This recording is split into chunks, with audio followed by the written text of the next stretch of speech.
Hi hello welcome to with news లక్ష్యం సమాజహితం. నేను రజిత. అయితే నిజామాబాద్లోని ప్రముఖ హాస్పిటల్ అయిన మనోరమ సూపర్ స్పెషాలిటీ హాస్పిటల్ వద్ద ఉన్నామండి. మరి ఇక్కడ ఎలాంటి వైద్య సేవలు అందిస్తున్నారు ఏంటనే విషయాన్ని గురించి లోపలికి వెళ్ళి వైద్యులను అడిగి తెలుసుకునే ప్రయత్నం చేద్దాం.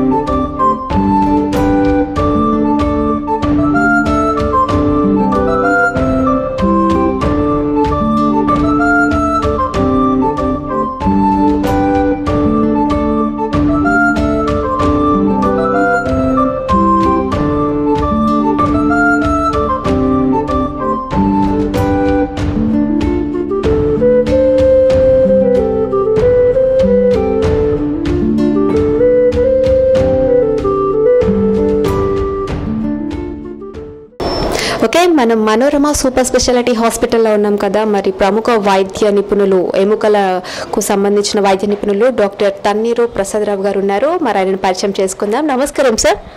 నమస్కారం అండి. ఓకే సార్, చెప్పండి. మరి మీరు ఈ ఫీల్డ్కి రావడానికి కారణం ఎవరు? అంటే మీరు డాక్టర్ కావాలని మీరే అనుకున్నారా, లేకపోతే మీ కుటుంబంలో ఎవరైనా మీకు ప్రోత్సహించడం జరిగిందా? నేను చిన్నప్పటి నుంచి ఒక సర్జన్తో నేను ఇన్స్పిరేషన్ పొందానండి. మా ఇంటి పక్కనే ఉండేవాళ్ళు సార్. నాది బోధన్, మా స్వగ్రామము బోధన్ పట్టణంలోనే నా స్టడీ అంతా పూర్తయింది. మా ఇంటి పక్కనే ఒక సర్జన్ ఉండేవాళ్ళు. చిన్నప్పటి నుంచి ఆయన చూస్తూనే పెరిగాను. సో మాది ఒక middle class family. But middle class family అయినా మా పేరెంట్స్ సపోర్ట్తోని, మా పెద్దనాన్న, మా ఉమ్మడి కుటుంబము అందరు, మా పెద్దనాన్న, మా బాబాయిలు, మా అత్తలు అందరి సపోర్ట్ వల్లనే నేను ఇంత దూరం రాగలిగాను. ఇప్పుడు నేను నా చదువంతా పూర్తయిన తర్వాత హైదరాబాద్ సన్షైన్లో ఒక 2 years వర్క్ చేశాను. వర్క్ చేసిన తర్వాత ఫర్ పాస్ట్ 3 years నుంచి 3 సంవత్సరాల నుంచి నేను ఇక్కడ నిజామాబాద్ పట్టణంలో ఎముకల డాక్టర్గా నేను సేవలు అందిస్తున్నాను. 3 years నుంచి నిజామాబాద్లోనే ఉన్నాను. ఓకే సార్, అయితే చెప్పండి సార్ మరి మీ ఫ్యామిలీ గురించి. ఫ్యామిలీ మాది ఇంతకుముందే చెప్పానండి, ఉమ్మడి కుటుంబం అని. మా నాన్న వాళ్ళ 5 అన్నదమ్ములు. నేను ఎంబీబీఎస్ పూర్తి అయ్యేంత వరకు మేమందరం కలిసే ఉన్నాము. ఎంబీబీఎస్ తర్వాత ఇక వేరువేరుగా ఉండడం జరిగింది. సో నేను ఉమ్మడి కుటుంబంలోనే పెరిగాను. ఇప్పుడు మా ఫ్యామిలీ వచ్చేసరికి మా నాన్న, మా అమ్మ, మేమిద్దరం అక్కలు ప్లస్ నేను, మా తమ్ముడు. సో 2 అక్కలకి మ్యారేజెస్ అయిపోయి. వాళ్ళు పెద్దగా ఏం చదువుకోలేదు. 10th ఒకళ్ళకి ఇంటర్ వరకు చదివారు. తమ్ముడు సాఫ్ట్వేర్ ఇంజనీరు హైదరాబాద్లో ఉంటారు. నేను మళ్ళీ నా వైఫ్ కూడా ఆఫ్థమాలజిస్ట్. తను గవర్నమెంట్ సర్వీస్లో ఉంది. ఇప్పుడు నాకు 2 పిల్లలు, ఒక పాప ఒక బాబు. Okay sir, okay good sir. అయితే సార్ మరి ఇప్పుడు చాలా మందిలో అపోహ ఏంటంటే ఏదైనా ఫ్రాక్చర్ అయింది అంటే వెంటనే కట్టేయడం, అంటే ఇంటి దగ్గర ప్రథమ చికిత్స అనేది చేస్తూ ఉంటారు కదా. మరి అది ఎంతవరకు కరెక్ట్ అంటారు? అంటే పూర్వకాలంలో అది అట్లా ఫాలో అవుతూ వచ్చారండి. కానీ ఇప్పుడున్న ట్రెండ్ ప్రకారం, ఇప్పుడున్న పద్ధతి ప్రకారం quality of life important rather than ఏదో పేషెంట్ ఉన్నాడు అనుకుంటే క్వాలిటీ ఆఫ్ లైఫ్ అంటే చూడడానికి, నడవడానికి, తన పనులు తను చేసుకోవడానికి. సో అందుకని ఈ చెట్ల మందు కట్టడాలు ఇట్లాంటివన్నీ వద్దనే చెప్తాను పేషెంట్స్కి, చాలామందికి. ఎస్పెషల్లీ చాలా చిన్న పిల్లలకు కూడా కట్టిపిస్తూ ఉంటారు. సో అలాంటి వారికి ఈ పిల్లల మటుకి అలాంటి చేయకూడదు. వెంటనే దగ్గరలో ఉన్న, సో చాలా దూరంలో ఉంటారు, పల్లెటూరు నుంచి వస్తారు పేషెంట్స్, దగ్గరలో కొంచెం ప్రథమ చికిత్స తీసుకోవచ్చు. అంటే ఏదో ఇమ్మొబిలైజేషన్ అంటాము, అది చేయించుకొని దగ్గరలో ఉన్న వైద్యుడి దగ్గరికి రావాల్సి వస్తుంది. ఇప్పుడు అన్ని ఫెసిలిటీస్ ఉన్నాయి, ఆరోగ్యశ్రీ ఉంది, అన్ని ఫ్రీగా అవుతున్నాయి. ఆపరేషన్స్ కూడా గవర్నమెంట్లో కూడా చాలా మంచిగా అవుతున్నాయి. ఎలాంటి ఇబ్బంది లేదు ప్రజలకి. సో ఈ ఫెసిలిటీని ప్రజలందరూ ఉపయోగించుకోవాలని కోరుకుంటున్నాను. అయితే ఇప్పుడు యాక్సిడెంట్ అవుతుంది కదా, లేదంటే పడిపోవడము, అది అంటే బొక్క అంటే విరిగిపోతుంది. అంటే ఎలా తెలుస్తుంది లోపల బొక్క విరిగిపోయింది అంటే? మామూలుగా ఏమంటారు, క్రాక్ వచ్చిందని చెప్తూ ఉంటారు కదా సార్, అది ఎలా తెలుస్తుంది? అంటే పేషెంట్కి ఎలా తెలుస్తుంది? ఫస్ట్ ఏం లేదండి, మాదంతా మేజర్ ట్రామా, రోడ్ ట్రాఫిక్ యాక్సిడెంట్సే ఉంటాయి మోస్ట్ ఆఫ్ ది కేసెస్ అన్నీ కూడా. సింపుల్ ఏం లేదు, పేషెంట్కి పెయిన్ ఉంటుంది అంతే, పెయిన్, నడవలేడు. సో అదొకటి. దగ్గరలో ఎక్కడైనా ఒక ఎక్కడైనా ఎక్స్రే తీసుకొని దాని ప్రకారం ట్రీట్మెంట్ తీసుకోవచ్చు. కానీ ముఖ్యంగా కొన్ని డిసీజెస్ ఉంటాయి చిన్నపిల్లల్లో, కాళ్ళు వంకరగా ఉండడము, ఇలాంటి డిసీజెస్ ఉంటాయి. అవి మటుకి దగ్గరలో ఉన్న కంపల్సరీగా డాక్టర్ని సంప్రదించి పట్టీలు వేసుకుంటా ఉంటే వాళ్ళకి తగ్గుతుంది. అంటే ఇప్పుడు మీరు చికిత్స అందిస్తుంటారు కదా, ఇప్పుడు ఎముక విరిగింది, దానికి సర్జరీ చేశారు, అదే ఎన్ని రోజుల్లో క్యూర్ అవుతుంది? అంటే ఇప్పుడు విరిగిపోయిన ఎముక ఏదైతే ఉంటుందో అది అంటే ముందులాగా అవుతుందా, లేకపోతే ఇంకేమైనా కొంచెం చేంజెస్ అవుతాయి బాడీ? అడిగారు చాలా మంది అంటారు ఆపరేషన్ చేయించుకోకపోయినా అంతే సార్, ఎట్లయినా నాకు ఒకసారి విరిగిపోయిందంటే నేను కుంటూనే అంటారు. అట్లాంటిది లేనే లేదు. 100% నడుస్తాడు పేషెంట్. అసలు ఆపరేషన్ చేసినట్టు కూడా ఉండదు. దానికోసమే operation. At the same time కరెక్ట్గా చేయించుకొని కరెక్ట్గా ఫాలో అప్ చేస్తే, అంటే ట్రీట్మెంట్ పరంగా ఒక ఎముక విరిగింది, సో మనిషి నడవడానికి 3 నెలల టైం పడుతుంది. ఈ 3 నెలల్లో డైరెక్ట్గా డాక్టర్ని సంప్రదించి ఏం చేయాలి సేమ్ డాక్టర్ చెప్పినట్లు వింటే అన్నీ మంచిగా అవుతాయి. ఇంకొకటి ముఖ్యంగా చెప్పదలుచుకున్న పేషెంట్స్ కిందంటే ఈ నాటు వైద్యాలని ఎలాగా నమ్మొద్దని నేను చెప్తా ఉన్నాను. నాటు వైద్యం వల్ల కాళ్ళు వంకర్లు అయిపోతూ ఉంటాయి. సరేనా? కంపల్సరీగా మీరు దగ్గరలో ఉన్న హాస్పిటల్ని ఆరోగ్యశ్రీ సేవల్ని అందరూ వినియోగించుకోవాలని కోరుకుంటున్నాను. ముఖ్యంగా మన హాస్పిటల్లో అందరికీ పేషెంట్స్ అందరికీ ఆరోగ్యశ్రీలోనే మేము ట్రీట్మెంట్ చేస్తున్నాము. క్వాలిటీ వైద్యం అందిస్తున్నాము. ఈ నిజామాబాద్ పట్టణంలో సకల అంటే ఏ హాస్పిటల్కి లేని ఫెసిలిటీస్ అన్ని మనోరమ హాస్పిటల్లో ఉన్నాయి. ఎట్ ద సేమ్ టైం ఆరోగ్యశ్రీతో ఈ సేవలు అందిస్తూ ఉన్నాము. సో నెలకి మనం చాలా కేసులు అవుతున్నాయి. చాలా మంచి ఫీడ్బ్యాక్ ఉంది. వచ్చినప్పటి నుంచి చాలా మంచిగా చాలా పేషెంట్స్కి మనం సేవలు అందిస్తూనే ఉన్నాము. చిన్నపిల్లలకు కానీ ఇప్పుడు రీసెంట్గా భీమ్గల్ నుంచి ఒక చిన్న పాప వచ్చింది. ఆ పాపకు కూడా మేము ట్రీట్ చేయడం జరిగింది. వంకర కాలు సిటీవీ అంటాము. సిటీవీ అంటే కాలు 2 వంకర అయిపోతాయి. అలాంటి వాటికి మేము కూడా ట్రీట్ చేస్తూ ఉన్నాము. సో అన్ని సేవల్ని వినియోగించుకోవాలని కోరుకుంటున్నాను. విన్నారు కదండి, మరి మనోరమ సూపర్ స్పెషాలిటీ హాస్పిటల్లో తన్నీరు ప్రసాదరావు గారు చెప్పింది. అయితే ఏంటంటే మనము ఎక్కడైనా యాక్సిడెంట్ కానీ లేకపోతే మనం పడిపోయినప్పుడు ఎముక విరిగిపోతే గనక మనం ప్రథమ చికిత్స లాంటివి కాకుండా వెంటనే డాక్టర్ని కన్సల్ట్ చేసి అక్కడ కొంచెం చూయించుకొని తర్వాత మనకు పెయిన్ అనేది ఎక్కువగా ఉంటే కనుక ఎక్స్రే తీసేసుకొని ఇప్పుడు ఎక్కడైతే మన మనోరమ హాస్పిటల్లో అయితే మనకి ఆరోగ్యశ్రీ కూడా అందుబాటులో ఉందని చెప్తున్నారు.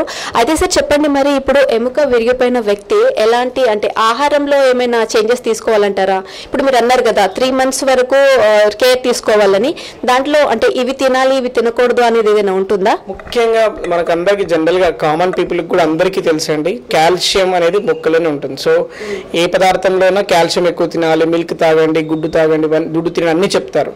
సో అది మామూలు పేషెంట్స్ అందరికీ. ఒకసారి విరిగిన తర్వాత ఏమవుద్దంటే అతుక్కోవాలంటే మామూలుగా మామూలు జనాల్లాగా తినకుండా కాల్షియం సప్లిమెంటేషన్ అంటాం. అంటే వాళ్ళు గుడ్డు, పాలు, మాంసము, ఆకుకూరలు అవన్నీ తినుకుంటూ at the same time medication ఉంటుంది. కంపల్సరీగా కాల్షియం గోళీలన్నీ వాడాలి. మినిమం 9 months కంటిన్యూస్గా కాల్షియం గోళీలు వాడితేనే ఆ బొక్క అనేది అతుక్కుంటుంది. అదే కాకుండా సరే మరి కాల్షియం గోళీలు అవసరం లేదు, నేనేం గోళీలు మింగాను, తిండితోనే కవర్ చేస్తాను అంటే కష్టం అవుతుంది. ఎందుకంటే అనుకున్న దానికంటే ఎక్కువ డోస్ ఆఫ్ కాల్షియం ఉంటేనే అతుక్కుంటుంది. ఇంకోటి ఏంటంటే మామూలుగా చాలా మందికి వైటమిన్ డి లోపం ఉంటుంది. సో వైటమిన్ డి ఉంటేనే కాల్షియం, మనం ఆహారంలో తీసుకునే కాల్షియం అనేది ఎముకల్లోకి వెళ్తుంది. సో కంపల్సరీగా ఆ పేషెంట్కి మేము కంపల్సరీగా వైటమిన్ డి లెవెల్స్ టెస్ట్ చేస్తాము. సో వైటమిన్ డి సప్లిమెంటేషన్ కూడా ఇవ్వాలి. ఒక ఫ్రాక్చర్ పేషెంట్స్కనే కాదు, మామూలు జనాలు కూడా. ఎందుకంటే ఈ కాలంలో అందరం మీరైనా నేనైనా అందరం లైట్ల కిందే వర్క్ చేస్తున్నాం, ఎండలో ఏం వర్క్ చేయడం లేదు. ఎండలో పనిచేసే వాళ్ళకైతే వైటమిన్ డి అనేది దొరుకుతుంది. సో కంపల్సరీగా వైటమిన్ డి లెవెల్స్ 6 monthsకి ఒకసారైనా 1 yearకి ఒకసారైనా చెక్ చేసుకుంటూ ఉండాలి.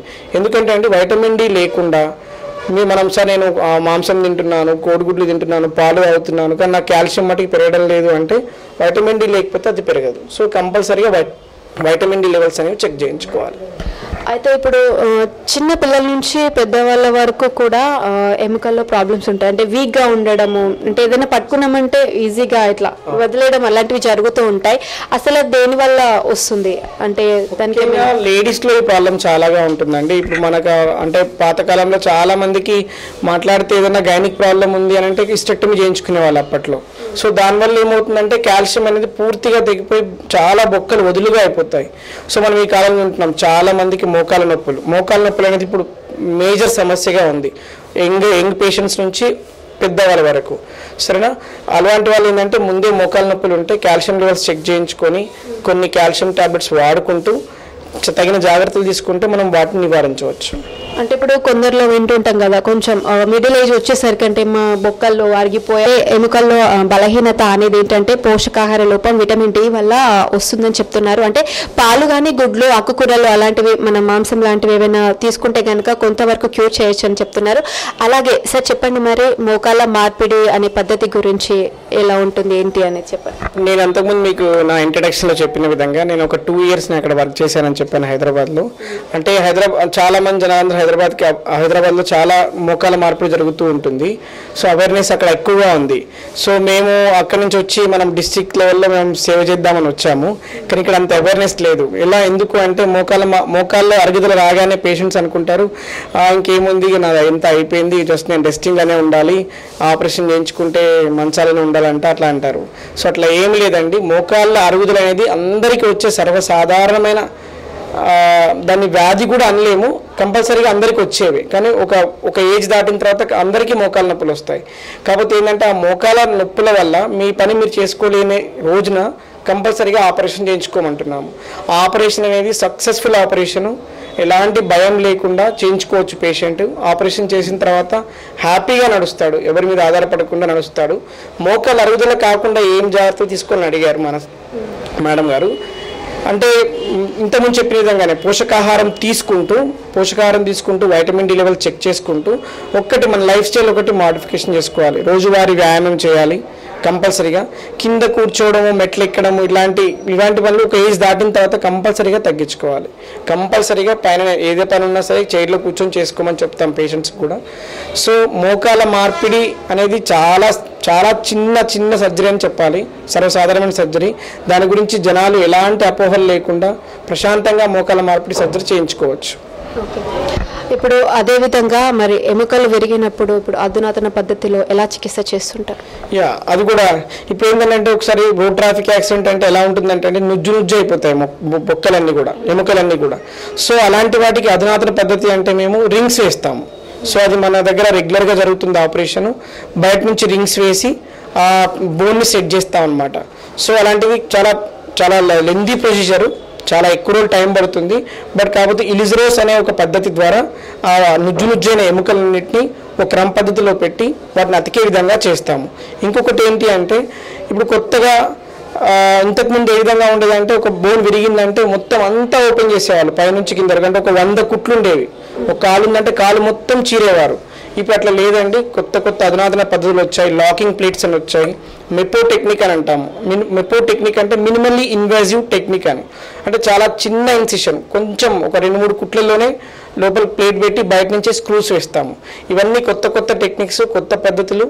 ఇవన్నీ కూడా ఇక్కడ మన నిజామాబాద్లో ఉన్నాయి, అందరూ చేస్తున్నారు నిజామాబాద్లో కూడా. సో జనాలందరూ ఇక్కడ హైదరాబాద్లోనే అవుతాయి ఇలాంటివి అపోహ తొలగించుకోండి. నిజామాబాద్లో ఉన్నాయి ఈ టెక్నిక్స్, అవన్నీ వినియోగించుకోవాలని ప్రజల్ని కోరుకుంటున్నాను.